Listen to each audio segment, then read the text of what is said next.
আসসালামু আলাইকুম। আজকে পবিত্র জুম্মা মুবারক। জুম্মা মুবারকের শুভেচ্ছা সবাইকে। আজকে এই জুম্মার দিনে একটা সত্য বিষয় বলতে চাই। আমরা প্রাণী, আমরা ইনসান, আমরা মানুষ জাতি, আমরা মরতে হবে।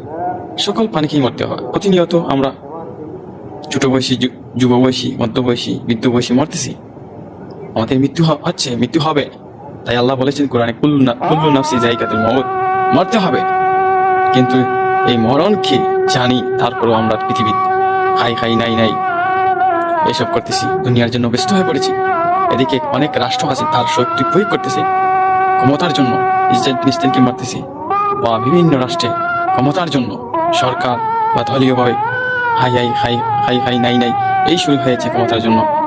মানুষকে মারতেছে, মানুষকে লাশ বানিয়ে দিতেছে, মৃত্যুবরণ দিতেছে, জেল দিতেছে, বিভিন্ন ভাগে তার শক্তি প্রয়োগ করতেছে শুধু ক্ষমতার জন্য, সম্মানের জন্য।